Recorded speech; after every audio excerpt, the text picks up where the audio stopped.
မင်္ဂလာပါခင်ဗျာမင်္ဂလာပါရှင်ဩဂုတ်လ10ရက်ကြာသပတေးနေ့ VOA TV သတင်းတော်အစီအစဉ်စတင်ပါပြီ VOA မြန်မာ TV သတင်းတော်အပါအဝင် VOA အာရှရုပ်မြင်သံကြားအစီအစဉ်တွေကို Asia Set 3 ဂျိုရုကနေနေ့စဉ်24နာရီပတ်လုံးထုတ်လွှင့်ပေးနေပါတယ်နေ့စဉ်မနေ့9နာရီတိုင်းမှာမြန်မာပိုင်းအစီအစဉ်တစ်ကိုတင်ဆက်ပေးပြီးတော့နောက်တနေ့မနေ့အစီအစဉ်တစ်မပြောင်းခင်အထိအကြိမ်ကြိမ်ထပ်မံထုတ်လွှင့်ပေးနေပါတယ်ခင်ဗျာ VOA ရဲ့နိုင်ငံတကာသတင်းတွေဒေတာတွင်းနိုင်ငံတွေရဲ့ VOA အစီအစဉ်တွေ Hollywood အပါအဝင်ဂီတနုပညာဖျော်ဖြေရေးအစီအစဉ်နဲ့အင်္ဂလိပ်စာသင်ခန်းစာအစီအစဉ်တွေကိုလည်းကြည့်ရှုနိုင်ပါတယ်ရှင်ဒီကနေ့အစီအစဉ်မှာတော့မြန်မာနိုင်ငံမှာကျင်းပနေတဲ့ရှစ်လေးလုံးဒီမိုကရေစီလှုပ်ရှားမှုငွေရတုအခမ်းအနားဒုတိယနေ့အကြောင်းနဲ့ပြည်ထောင်စုဝန်ကြီးဦးအောင်မင်းရဲ့ပြောကြားချက်တွေဒီအခမ်းအနားဟာမျှော်လင့်ထားတဲ့အောင်မြင်ခဲ့တဲ့အကြောင်း88မျိုးဆက်ခေါင်းဆောင်တဦးဖြစ်တဲ့ဦးမင်းစီယာရဲ့ပြောကြားချက်နဲ့အတူနိုင်ငံတကာသတင်းတွေထဲမှာတော့အကြမ်းဖက်တိုက်ခိုက်မှုတွေကြုံရနိုင်တဲ့အတွက်ယေမန်နိုင်ငံကအမေရိကန်တန်တမန်တွေကိုစစ်ရဲဟက်ဂျင်နဲ့ပြန်လည်ခေါ်ယူလိုက်တဲ့အကြောင်းတွေအပါအဝင်ဝါရှင်တန်ပို့သတင်းစာကြီးကို Amazon ကုမ္ပဏီကြီးကိုတည်ထောင်တဲ့သူကဝယ်ယူလိုက်တဲ့နဲ့ပတ်သက်ပြီးတော့သတင်းဆောင်မတွေကိုလည်းရှုစားကြရမှာဖြစ်ပါတယ်ရှင်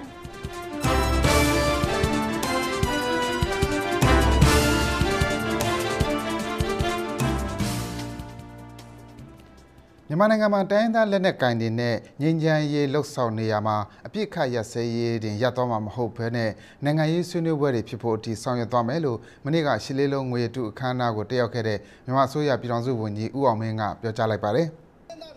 ်အရင်အစိုးရအဆက်ဆက်ကတိုင်းသားလက်နက်ကင်တွေနဲ့ငြိမ်းချမ်းရေးဆွေးနွေးမှုတွေရှိခဲ့ပေမဲ့နီလန်မားတွေကြောင့်မအောင်မြင်ခဲ့ဘူးလို့ဝန်ကြီးဦးအောင်မင်းကပြောဆိုသွားပါတယ်ရန်ကုန်မြို့မြန်မာ Convention Center မှာ88လူထုအရေးတော်ပုံနှစ်ပတ်လည်ဒုတိယနေ့ဆွေးနွေးပွဲတွေတဲ့ပြည်တွင်းငြိမ်းချမ်းရေးနဲ့ပတ်သက်လို့ခေါင်းစဉ်တက်ထားတဲ့အလို့ယုံဆွေးနွေးပွဲအတွင်းမှာဦးအောင်မင်းကပြောဆိုဆွေးနွေးသွားတာဖြစ်ပါတယ်။ရန်ကုန်မှာကျင်းပနေတဲ့88လူထုအရေးတော်ပုံနှစ်ပတ်လည်ဆွေးနွေးပွဲကိုမြန်မာအစိုးရကိုစားပြည်ထောင်စုဝန်ကြီးဦးအောင်မင်းနဲ့ပြည်ထောင်စုဝန်ကြီးဦးအောင်မြင့်တို့တက်ရောက်ခဲ့ကြတာဖြစ်ပါတယ်။ဒါပေမဲ့လည်း88အရေးတော်ပုံကိုအကြမ်းဖက်နေနေခဲ့တဲ့အရင်စစ်တပ်ဗိုလ်ချုပ်တွေဦးဆောင်တဲ့အစိုးရအဖွဲ့နဲ့လွှတ်တော်ဥက္ကဋ္ဌတွေကို88နှစ်ပတ်လည်ကျင်းပရေးကော်မတီကဖိတ်ကြားခဲ့တဲ့အပေါ်နိုင်ငံရေးအတန်းဝိုင်းကြားပြင်းပြင်းထန်ထန်ဝေဖန်မှုတွေရှိနေခဲ့ပါတယ်။မန္တလေးမှာတော့ဒုတိယမြောက်နေ့88နှစ်ပတ်လည်အခမ်းအနားတွေဆက်လက်ကျင်းပနေပြီးအမျိုးသားပြန်လည်တည်မြဲရေးနဲ့တိုင်းပြည်ဖွံ့ဖြိုးတိုးတက်ရေးဆိုင်ရာဟောပြောပွဲတွေကိုဆွေးနွေးမှုတွေပြုလုပ်ခဲ့ပါတယ်။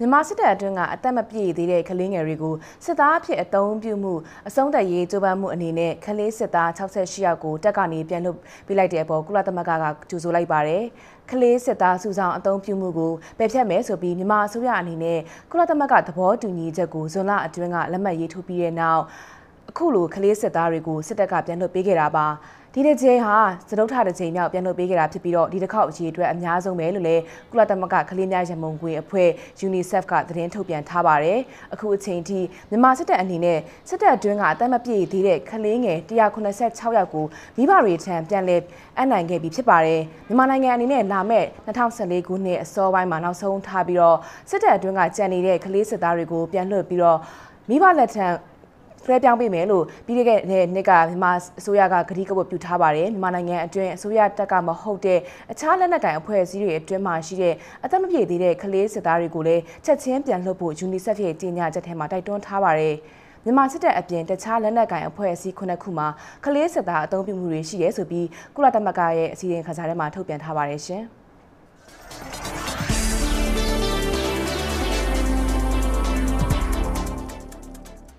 ်ထိုင်းနိုင်ငံမှာမကြသေးခင်နှစ်တွေကဖြစ်ပွားခဲ့တဲ့နိုင်ငံရေးအကြမ်းဖက်မှုတွေအတွင်းပါဝင်ပတ်သက်ခဲ့သူတွေကိုလူငင်းချမ်းသာခွင့်ပေးမဲ့ဥပဒေအပေါ်စန့်ကျင်ဝေဖန်တဲ့အနေနဲ့ဆန္ဒပြသူတချို့မနေ့ကထိုင်းပါလီမန်ရှေ့မှာစုဝေးခဲ့ကြပါတယ်။ဆန္ဒပြသူ2000လောက်ရှိပြီး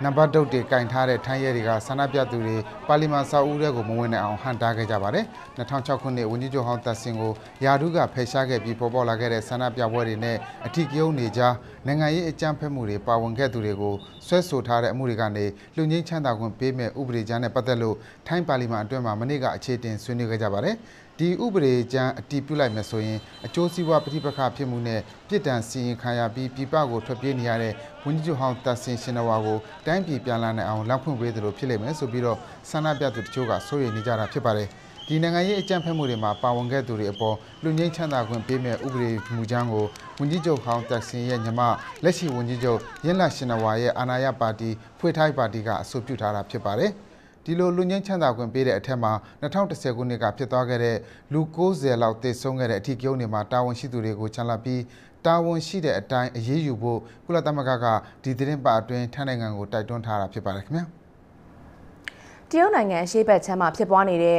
H7N9 ခေါ်ငှက်တုပ်ကွေးရောဂါပိုးဟာပထမအဆုံးချိန်လူတစ်ယောက်နဲ့တစ်ယောက်ကူးစက်နိုင်ခြေရှိရဲဆိုတဲ့သတင်းတွေထွက်နေတဲ့အတွက်သိပ္ပံပညာရှင်တွေဒီကိစ္စကိုစုံစမ်းစစ်ဆေးနေကြပါတယ်။ကြက်ငှက်ရောင်းဝယ်တဲ့နေရာတွေကိုပုံမှန်သွားရောက်ခဲ့ပြီးတဲ့နောက်သတင်း6ပတ်အတွင်းမနာမကျန်းဖြစ်သေးဆုံးခဲ့တဲ့အသက်60အရွယ်အမျိုးသားနဲ့သမီးဖြစ်သူအရွယ်ရောက်ပြီးသားအမျိုးသမီးတဦးတို့ကိုစမ်းသပ်စစ်ဆေးပြီးလူအချင်းချင်းကူးစက်နိုင်ခြေကို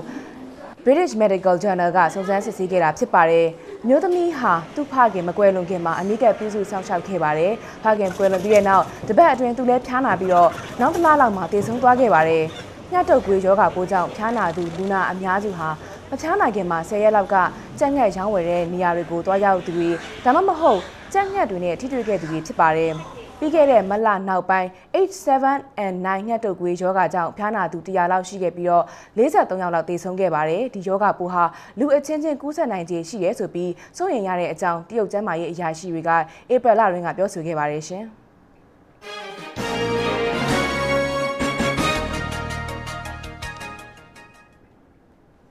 ယီမင်နိုင်ငံကအမေရိကန်တန်တမန်တွေကိုတည်လာတဲ့အမေရိကန်စစ်ရဟတ်ယာဉ်ဟာမနေ့ကပဲဂျာမနီစစ်အခြေစိုက်စခန်းကနေထွက်ခွာလာခဲ့ပါတယ်။အကြမ်းဖက်သမားတွေရဲ့တိုက်ခိုက်လာနိုင်ခြေအမြင့်ဆုံးအနေအထားမှာရှိတယ်ဆိုပြီးယီမင်အမေရိကန်တန်ယုံကမရှိမဖြစ်ဝန်ထမ်းတွေကလွဲလို့အားလုံးကိုအမေရိကန်နိုင်ငံသားရေးဝန်ကြီးဌာနကပြန်ခေါ်ခဲ့တာဖြစ်ပါတယ်။အမေရိကန်ပြည်ထောင်စုပြင်ပမှာခီးသွားလာနေတဲ့အမေရိကန်နိုင်ငံသားတွေရဲ့ဘေးကင်းလုံခြုံမှုအတွက်နေ့စဉ်ရလာတဲ့သတင်းတွေကိုအခြေခံပြီးလိုအပ်တယ်လို့ဆုံးဖြတ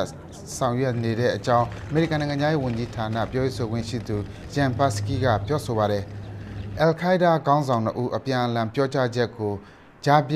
ြရယူစုံစမ်းချက်တွေအရယီမင်မှာအမေရိကန်တွေကိုတိုက်ခိုက်ဖို့ညွှန်ကြားထားတာကိုအမေရိကန်ထောက်လှမ်းရေးအဖွဲ့ကစုံစမ်းသိရှိခဲ့တဲ့အကြောင်းအမေရိကန်သတင်းတွေမှာဖော်ပြကြပါတယ်။ဒီတော့တွင်ယီမင်မှာအမေရိကန်တပ်ဖွဲ့တွေပစ်ခတ်တယ်လို့ယူဆရတဲ့အဝေးထိန်းဒုံးလက်နက်ကြောင့်အယ်ခိုင်ဒါအဖွဲ့ဝင်စစ်သွေးကြွ9ဦးသေဆုံးတဲ့အကြောင်းအမေရိကန်အစိုးရအရာရှိတွေကပြောပါတယ်ခင်ဗျာ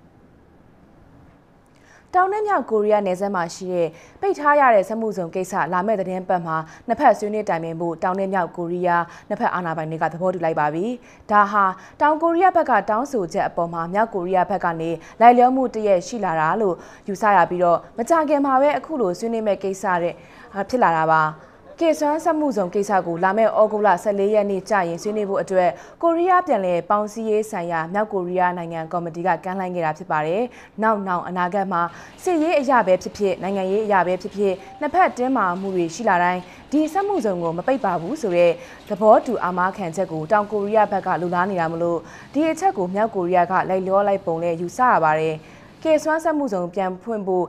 ့အချိန်နှောင်းနေပြီလို့တောင်ကိုရီးယားကတတိပေးထားခဲ့ပါတယ်။မြောက်ကိုရီးယားဘက်ကကမ်းလှမ်းမှုဟာရှေ့ကိုမျှော်တွေးတဲ့သဘောထားဖြစ်တယ်လို့တောင်ကိုရီးယားနိုင်ငံရဲ့ကိုရီးယားပြန်လည်ပေါင်းစည်းရေးဝန်ကြီးကချီးကျူးပြောဆိုပါတယ်။ကေဆွမ်းစက်မှုဇုံပြန်ဖွင့်ဖို့ပြီးခဲ့တဲ့သတင်းပတ်တွေကလည်းကိုရီးယားနှစ်နိုင်ငံကြားဆွေးနွေးညှိနှိုင်းတာတွေရှိခဲ့ပါတယ်။ဒါပေမဲ့လည်းအခုချိန်ထိရေရရသဘောတူညီချက်တွေတော့ရမထားသေးပါဘူးရှင်။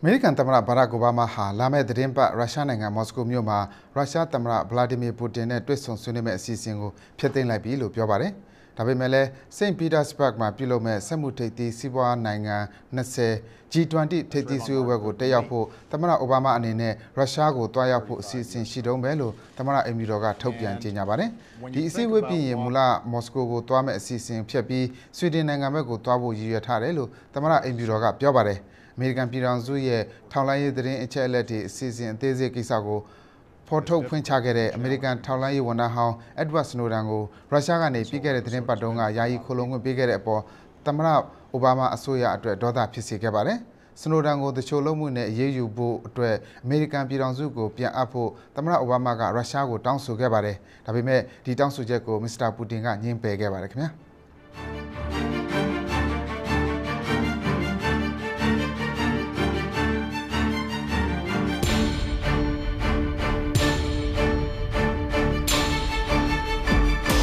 ခုဆက်ပြီးတော့သတင်းဆောင်မအနေနဲ့တွေ့ဆုံမေးမြန်းခန်းကိုတင်ပြပေးပါမယ်ခင်ဗျာ မြန်မာနိုင်ငံမှာတိုင်းရင်းသားလက်နက်ကိုင်တွေနဲ့ငြိမ်းချမ်းရေးလှုပ်ဆောင်နေရမှာအပြစ်အခါရပ်စဲရေးတင်ရပ်သွားမှာမဟုတ်ဘဲနဲ့နိုင်ငံရေးဆွေးနွေးပွဲဖြစ်ဖို့အထိဆောင်ရွက်သွားမယ်လို့မနေ့ကရှစ်လေးလုံးငွေရတုအခမ်းအနားကိုတက်ရောက်လာတဲ့မြန်မာအစိုးရပြည်ထောင်စုဝန်ကြီးဦးအောင်မင်းကပြောဆိုလိုက်ပါတယ်။ရှစ်လေးလုံးငွေရတုဒုတိယနေ့အခမ်းအနားအကြောင်းရန်ကုန်မြို့ကနေကိုစီသူကသတင်းပေးပို့ထားပါတယ်ခင်ဗျာ။ရန်ကုန်မြို့ MCC ခမ်းမမှာကျင်းပနေတဲ့ရှစ်လေးလုံးငွေတုထိမ့်မှတ်ဆွေးနွေးပွဲတွေနဲ့ရှစ်လေးလုံးအမတ်တရပြကန်းတွေကိုသမ္မတရုံးဝန်ကြီးဦးအောင်မင်းအပါအဝင်ဝန်ကြီးအချို့လာရောက်လေ့လာခဲ့တာပါ။အခုလိုလာရောက်ဖို့အတွက်ကြိုတင်ပြီးဖိတ်ကြားထားခဲ့တာဖြစ်တဲ့အကြောင်းပွဲစီစဉ်သူတူကပြောခဲ့ပါတယ်။အဓိကတော့ကျွန်တော်တို့ဖိတ်ကြားထားတယ်လေဒါကျွန်တော်တို့ဖိတ်ကြားတဲ့အခါမှာလည်းကျွန်တော်တို့ဒီပွဲကျင်းပရွေးချက်ကငြိမ်းချမ်းရေးနဲ့အမျိုးသားပြည်နယ်တည်မြဲရေးဆိုတဲ့အခြေခံမူအောက်မှာကျွန်တော်ကျင်းပလာဟုတ်အဲ့ဒီမူရကျွန်တော်တို့ဖိတ်ကြားထားပါတယ်ဖိတ်ကြားထားတော့သူတို့လာသွားတဲ့အခါမှာအလုံးခင်ဗျားတို့လည်းရှိမယ်ထင်ပါတယ်မြင်တဲ့အတိုင်းပဲဒီမှာကျွန်တော်တို့ပြကန်းတွေပဲကိုကျွန်တော်တို့ခေါ်သွားပြီးတော့ပြသပေးပါတယ်ပြသပေးတဲ့အခါမှာတော့အဓိကပြကန်းတွေက88ကဖြစ်ရတဲ့မှတ်တမ်းတွေကြာဆုံးသွားတဲ့ရဲဘော်တွေထောင်ထဲမှာကြာဆုံးသွားတဲ့ရဲဘော်တွေနောက်အကျဉ်းထောင်ရဲ့ပြကန်းတွေအဲ့ဒါတွေအကုန်လုံးကျွန်တော်ပြရှစ်လေးလုံးထိမ့်မှတ်ဆွေးနွေးပွဲတွေမှာအမျိုးသားပြန်လည်တည်မြဲရေးလူ့အခွင့်အရေးနဲ့ဒီမိုကရေစီတိုးတက်မှုပြစ်ခတ်ရစဲရေးပြည်တွင်းငြိမ်းချမ်းရေးဆိုင်ရာဆွေးနွေးပွဲတွေကိုကဏ္ဍအလိုက်ဆွေးနွေးနေကြတာပါဆွေးနွေးပွဲတွေကိုလေ့လာခဲ့တဲ့ဝန်ကြီးကသူ့အမြင်ကိုအခုလိုပြောပါတယ်ပြည်တွင်းငြိမ်းချမ်းရေးသူတို့အခုသူပြောနေတာတွေတွေ့ရတာဘိုးနဲ့အားရတယ်ကျွန်တော်တို့ကြီးပဲလောက်တာမဟုတ်ဘဲနဲ့အားလုံးဝိုင်းပြီးလုပ်နေတယ်ဆိုတော့တွေ့ရတော့ဝင်းတာတယ်နော်ဝန်ကြီးဦးအောင်မင်းဟာကဏ္ဍအလိုက်ဆွေးနွေးနေကြတဲ့ဆွေးနွေးပွဲတွေကိုဝင်ရောက်လေ့လာပြီးတဲ့နောက်အထိမ့်မှတ်ပြကန်းတွေကိုတွားရောက်လေ့လာခဲ့တာပါအကျဉ်းထောင်ပုံစံလှုပ်ထားတဲ့ပြကန်းကိုလည်းလေ့လာခဲ့ပြီးအောင်မြင်ပါစေလို့လည်းမတ်တရစာသားရေးသွားခဲ့ပါသေးတယ်ဝန်ကြီးအနေနဲ့အောင်မြင်ပါစေဆိုပြီးတော့မှလက်မှတ်ထိုးသွားတဲ့ဟာတော့အားလုံးမြင်မယ်လို့ထင်ပါတယ်အဲ့တော့ကျွန်တော်မှတ်ချက်ပေးချင်တာကတော့ဝန်ကြီးအနေနဲ့ဒီလိုလိုက်ပြီးတော့ကြည့်ရဲ့ခြင်းအားဖြင့်ကျွန်တော်တို့အကျဉ်းထောင်တွင်မှာခံစားခဲ့ရတဲ့အခြေအနေတွေခေတ်ဆိုးစနစ်ဆိုရဲ့အခြေအနေတွေကိုအခုဝန်ကြီးဦးအောင်မင်းအနေနဲ့ရောဒီပါလာတဲ့ဝန်ကြီးဦးအောင်မြင့်အနေနဲ့ရောတွေ့သွားပါတီးပြီးသားတွေပါဒါပေမဲ့ပို့ပြီးတော့တွေ့ပါထင်ထင်ရှားရှားကျွန်တော်တို့ဒီလိုအနီးကပ်ပြသနိုင်တဲ့ပုံမှာတော့ကျွန်တော်ကြည်နဲ့အားရမှုရှိတယ်လို့ကျွန်တော်ပြောချင်တယ်အခမ်းအနားဖြစ်မြောက်ရေးအလူငွေအဖြစ်လဲဝန်ကြီးဦးအောင်မင်းကငွေကျပ်10သိန်းလူဒန်းသွားခဲ့တဲ့အကြောင်းကိုမြအေးကဆက်ပြောပြပါတယ်အခုကတော့ဝန်ကြီးဦးအောင်မင်းအနေနဲ့ပတ်စံ10သိန်းလှူသွားပါတယ်နော်ကျွန်တော်တို့အနေနဲ့ကလည်းဒီမတိုင်ခင်နဲ့ကလည်းဒီမီဒီယာတွေမှာလည်းပြောထားပြီးဖြစ်တယ်။ဒီပုဂ္ဂိုလ်မျိုးမဆိုတသိန်းလှူတာပဲဖြစ်ဖြစ်1000လှူတာပဲဖြစ်ဖြစ်သိန်း1000လှူတာပဲဖြစ်ဖြစ်တစ်ချက်လှူတာပဲဖြစ်ဖြစ်ကျွန်တော်တို့အနေနဲ့လက်ခံမယ်။မြည်သည့်ပုဂ္ဂိုလ်မဆိုလှူတဲ့လူငွေကိုလက်ခံမယ်။ဒါပေမဲ့ဒီအလှူငွေပေါ်မှာကြည့်ပြီးကျွန်တော်မျက်နှာလိုက်မှာလည်းမဟုတ်ဘူးလို့ဘာမှကျွန်တော်တို့ခွင့်ပြုနိုင်မှာမဟုတ်ဘူးဆိုတာရှင်းရှင်းလေးကျွန်တော်ပြောထားပြီးဖြစ်ပါတယ်။အဲ့တော့ဝန်ကြီးအလှူပေးတာဟာပြည်သူတယောက်အလှူပေးတာနဲ့အတူတူပါပဲလို့ယူဆပါတယ်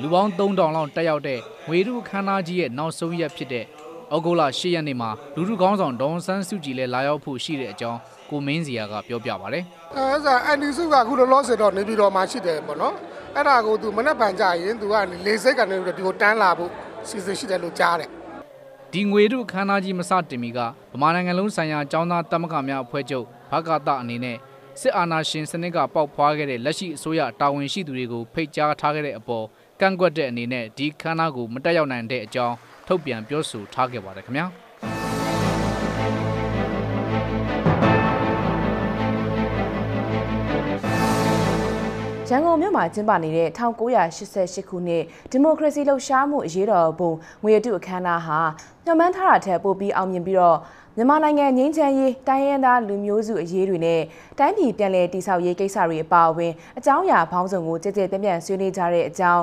88မျိုးဆက်ခေါင်းဆောင်တူဖြစ်တဲ့ကိုမင်းစီယာကပြောပါတယ်ကိုမင်းစီယာကို VOA ဝိုင်းတော်သားကိုကျော်ကျော်သိန်းကတွေ့ဆုံမေးမြန်းထားပါတယ်ရှင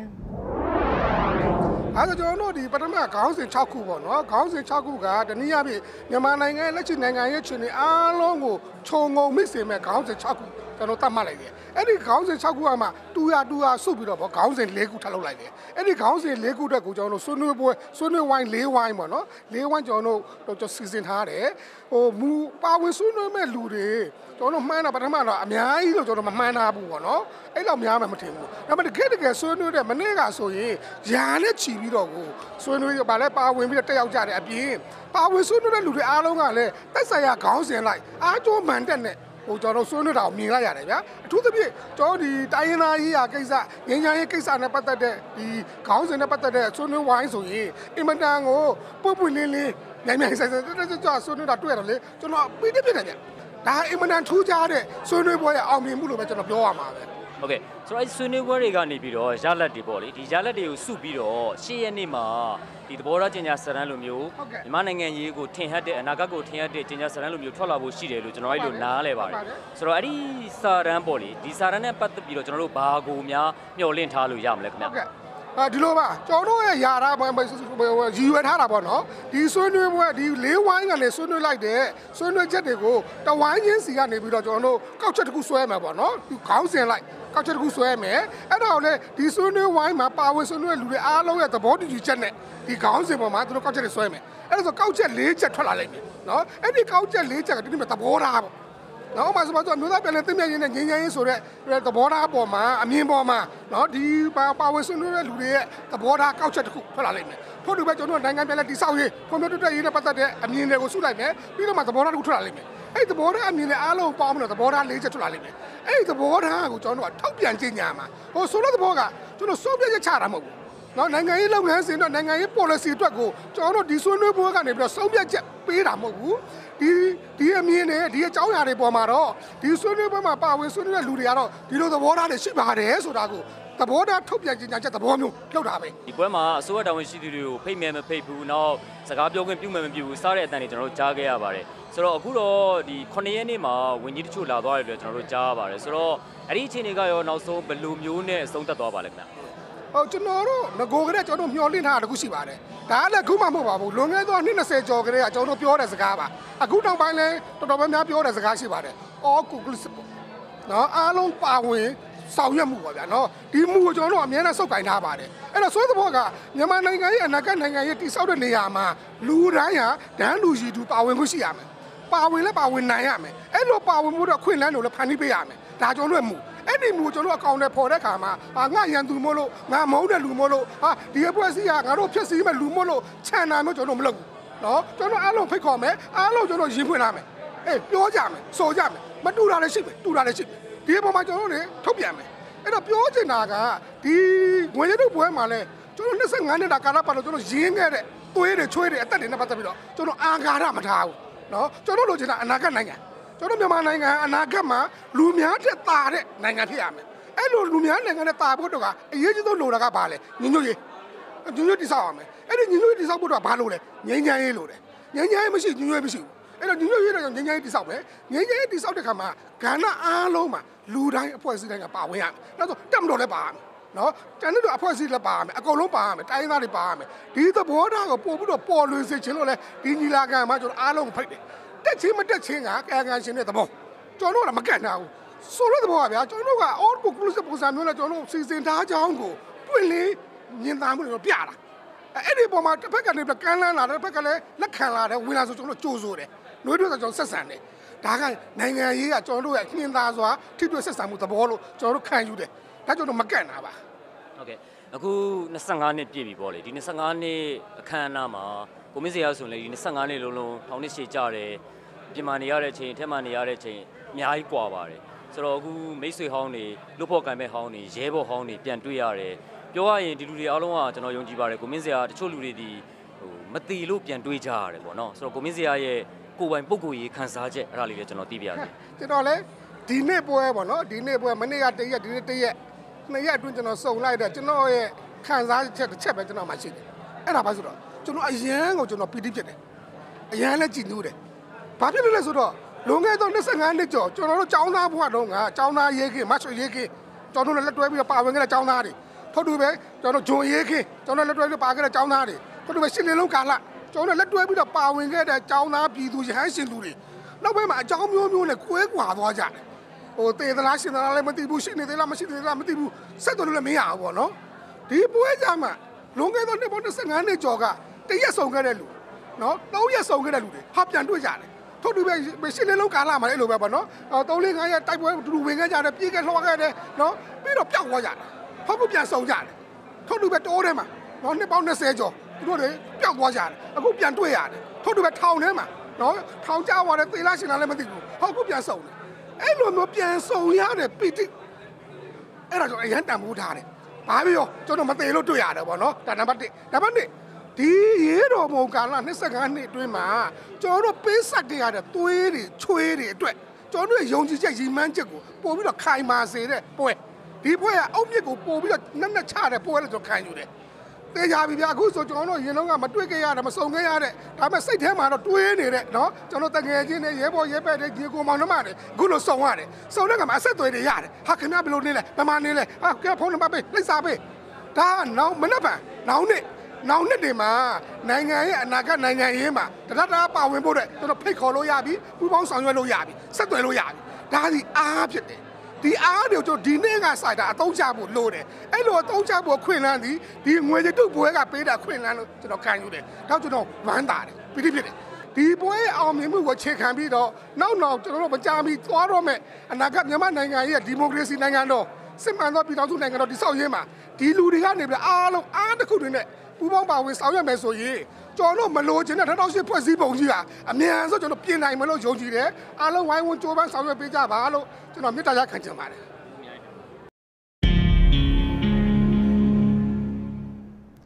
အင်တာနက်ကနေပစ္စည်းတွေရောင်းဝယ်တဲ့ Amazon ကုမ္ပဏီကြီးကိုတည်ထောင်သူ Jeff Bezos ဟာအမေရိကန်ထိပ်တန်းသတင်းစာတစ်စောင်ဖြစ်တဲ့ Washington Post သတင်းစာနဲ့တခြားပူးတွဲထုတ်လုပ်တဲ့စာစောင်တွေကိုဒေါ်လာသန်း250နဲ့ဝယ်ယူလိုက်ပါတယ်။ဒီသတင်းဟာသတင်းလောကမှာအားသင့်စရာဖြစ်သွားခဲ့ပါတယ်။ဒါပေမဲ့ဒီဖြစ်ရပ်ဟာရပ်တည်ရေးအတွက်အကြီးအကျယ်ရုန်းကန်နေရတဲ့သတင်းစာလောကအတွက်အားတက်စရာသတင်းကောင်းတစ်ခုဖြစ်တဲ့အကြောင်း VOA သတင်းတောက် Mil Asika သတင်းပေးပို့ထားတာကိုတော့ဦးစံမိုးဝေကတင်ပြပေးပါမယ်ခင်ဗျာ။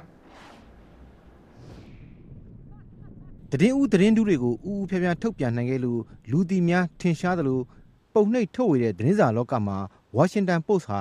ဆယ်စုနှစ်များစွာလူလေးစားခံခဲ့ရတဲ့သတင်းစာတစ်စောင်ဖြစ်ပါတယ်။ဒါပေမဲ့ထုတ်ဝေနေတဲ့အဆောင်ရည်ကျဆင်းလာတာရဲ့ဝင်ငွေတိတိတတ်တာနည်းသွားတာကြောင့်သတင်းစာဆက်ပြီးတော့ရပ်တည်ဖို့အတွက်ပိုင်ရှင်အသစ်နဲ့ဆက်သွားမှဖြစ်တော့မယ်လို့ Washington Post ရဲ့ဥက္ကဋ္ဌ Donald Graham ကဝန်ထမ်းတွေကိုပြောခဲ့ပါတယ်။ Washington Post သတင်းစာဟာဆက်ပြီးတော့ရှင်သန်နေရပါလိမ့်မယ်။ဒီလိုရှင်သန်နေဖို့အတွက်ဘယ်လိုဆက်ပြီးတော့လှုပ်သွားရမယ်ဆိုတာကျွန်တော်တို့သိပါတယ်။ဒါပေမဲ့ကျွန်တော်တို့ရဲ့ဆန္ဒတွေရည်မှန်းချက်တွေကလည်းအရန်ကိုမြင့်မားလုံးအားကြီးနေပါတယ်လို့သူကပြောခဲ့ပါတယ်။အင်တာနက်အွန်လိုင်းပေါ်ကနေရှင်ပြိုင်သူတွေများလာတာနဲ့အမျှကြော်ညာထည့်သူတွေနဲ့သတင်းစာဝယ်ဖတ်သူတွေအားကတိတိတတ်တာကျဆင်းလာခဲ့ပါတယ်။သတင်းစာဖတ်သူအမျိုးသမီးပရိသတ်တဦးကတော့ I've been a subscriber before but I don't really subscribe ကျွန်မကသတင်းစာတွေကိုမှာပြီးတော့ဖတ်လာခဲ့တဲ့သူပါဒါပေမဲ့အခုတော့အင်တာနက်အွန်လိုင်းပေါ်ကနေပြီးတော့အားလုံးဖတ်နိုင်နေတဲ့အတွက်သတင်းစာမှာပြီးတော့မဖတ်တော့ပါဘူးရှင်အင်တာနက်အွန်လိုင်းကနေဈေးရောင်းချတဲ့လုပ်ငန်းကိုရှေ့ဆောင်လမ်းပြလုပ်သူဖြစ်တဲ့ Amazon ကိုတီထောင်သူလည်းဖြစ်ကမ္ဘာပေါ်မှာ17ဦးမြောက်အချမ်းသာဆုံးပုဂ္ဂိုလ်ဖြစ်တဲ့ Jeffrey Bezos ကတော့ Washington Post သတင်းစာကိုဒေါ်လာသန်း250နဲ့ဝယ်ယူလိုက်ပါပြီ။ Bezos ရဲ့လုပ်ရက်ဟာမှန်ကန်တယ်လို့ Washington Post အတွက်လည်းဒါဟာအချိန်ကောင်းပဲလို့သုံးသပ်သူတချို့ကပြောဆိုကြပါတယ်။ Digital ခေတ်ကိုသတင်းစာတစ်စောင်အနေနဲ့ဝင်ရောက်ရတော့မယ့်အချိန်ဖြစ်တယ်လို့စာရေးသူတဦးလည်းဖြစ်တဲ့မီဒီယာအကြောင်းကိုလေ့လာသူပါမောက္ခ Paul Levinson က VOA ကိုပြောပါတယ်။ Because the future of newspapers is online. This doesn't mean that ဘာဖြစ်လို့လဲဆိုတော့အနာဂတ်မှာသတင်းစာဆိုတာအင်တာနက်အွန်လိုင်းပေါ်ကနေပဲဖတ်ကြရမယ့်အရာဖြစ်လာပြီ။ပုံနှိပ်မီဒီယာပျောက်သွားတော့မယ်လို့ဆိုလိုတာမဟုတ်ဘူးနော်။သူတို့အနေနဲ့တက်ကြွအလုပ်လုပ်ကြမယ်။အွန်လိုင်းပေါ်မှာလည်းမြင်တွေ့နေရမယ်ဆိုရင်ဆက်သွားနေနိုင်မှာပါ။ဒါကြောင့် Amazon က Washington Post ကိုဝင်ကင်တာပါ။ Washington Post သတင်းစာရဲ့အတွင်သဏ္ဍာန်နဲ့လှုပ်ဆောင်နေတဲ့ဥတီချက်တွေအားလုံးအပြောင်းလဲရှိမှာမဟုတ်ပါဘူးလို့သတင်းစာတိုက်ကိုဆယ်စုနှစ်ပေါင်းများစွာပိုင်ဆိုင်လာခဲ့တဲ့ Graham မိသားစုကိုရောသတင်းစာတိုက်ရဲ့ဝန်ထမ်းတွေအားလုံးကိုပါဘေဇိုကအာမခံလိုက်တယ်လို့သတင်းစာတိုက်ရဲ့လုပ်ငန်းတွေကိုလက်ရှိစီမံခန့်ခွဲနေသူတွေကပဲဆက်လက်ပြီးတော့တာဝန်ယူသွားရပါလိမ့်မယ်လို့ကတိစကားပြောလိုက်ပါတယ်။အင်တာနက်အွန်လိုင်းမှာတန်းနဲ့ချီတဲ့အတိုင်းဝိုင်းရှိတဲ့ Topics ရဲ့အုပ်ချုပ်မှုအကြီးအကဲ Chris Stoles ကလည်းWashington Post ဟာအမေရိကန်ရဲ့နိုင်ငံရေးနဲ့စီးပွားရေးအတိုင်းဝိုင်းတွေအရေးပါတဲ့သတင်းစာတစ်စောင်ဖြစ်တယ်လို့ပြောဆိုပါတယ်။ဒီသတင်းစာဟာအမေရိကန်ပြည်ထောင်စုရဲ့ထိပ်တန်းသတင်းစာကြီး၃ဆောင်တွေကတစ်ခုဖြစ်ပါတယ်။သူ့ရဲ့အေဒါအာဘော်ဟာအလွန်အားကောင်းပြီးတော့သမ္မတရောကွန်ဂရက်လွှတ်တော်အမတ်တွေသာမကသူတို့အတိုင်းဝိုင်းကလူတွေပါဖတ်နေကြရတာဗျ။ Washington Post ဟာသတင်းတူးတွေဖော်ထုတ်တင်ပြနိုင်ခဲ့တယ်ဆိုပြီးတော့ဂုဏ်သတင်းကြော်ကြားတဲ့သတင်းစာတစ်စောင်ဖြစ်ပါတယ်။ Watergate အရှုပ်တော်ပုံကြီးအကြောင်းဖွင့်ချနိုင်ခဲ့သလို Pentagon စစ်ဌာနချုပ်ရဲ့စီရင်ခန်းစာတွေအကြောင်းမကြသေးခင်ကပဲအမျိုးသားလုံခြုံရေးအေဂျင်စီကနေပြုလုပ်တဲ့စုံစမ်းထောက်လှမ်းရေးလုပ်ငန်းတွေအကြောင်းစတာတွေကိုဖော်ထုတ်တင်ပြနိုင်ခဲ့တဲ့သတင်းစာလည်းဖြစ်ပါတယ်ခင်ဗျာ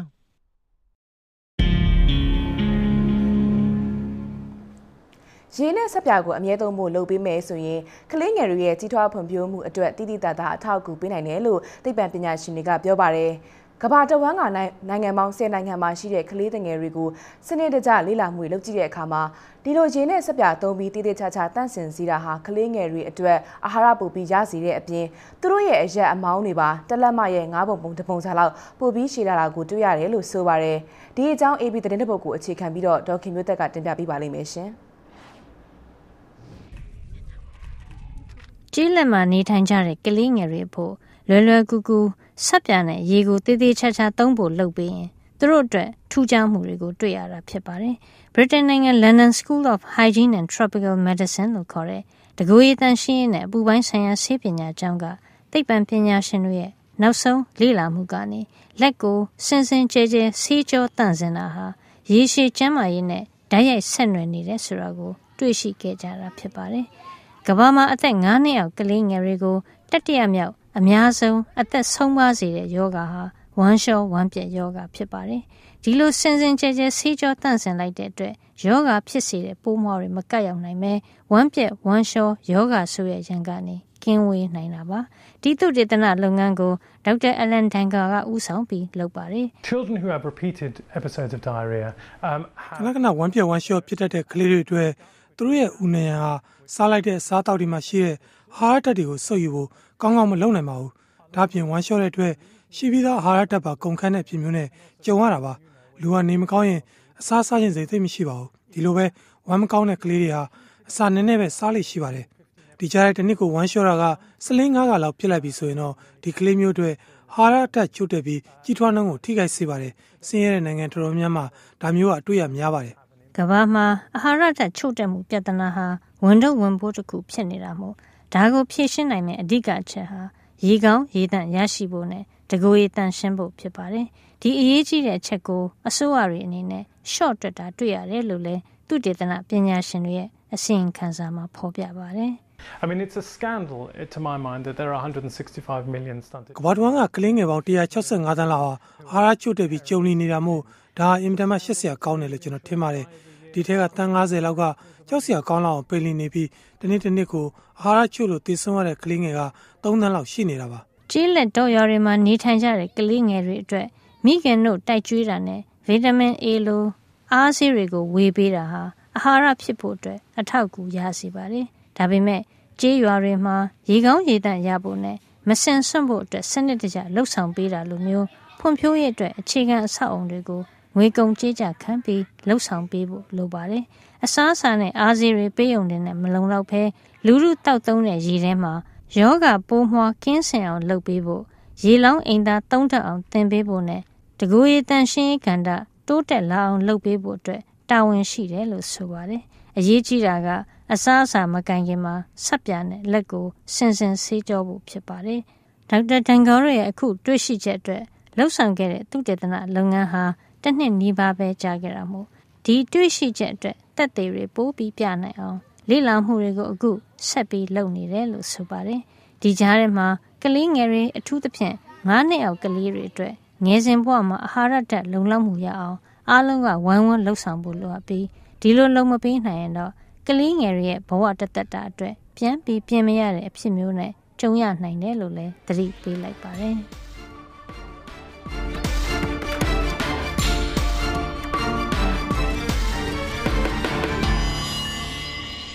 VOA TV တဲ့လားအစီအစဉ်တွေကိုကြည့်ရှုခဲ့တဲ့အတွက်ကျေးဇူးတင်ပါတယ်ရှင်။ဒီအစီအစဉ်ကိုနောက်တစ်နေ့မနေ့အစီအစဉ်အသစ်မပြောင်းခင်အထိအချိန်ချင်းထပ်မံထုတ်လွှင့်ပေးနေပါရခင်ဗျာ။ရှင်လန်းချမ်းမြေ့ကြပါသေးရှင်။ရှင်လန်းချမ်းမြေ့နိုင်ကြပါစေခင်ဗျာ။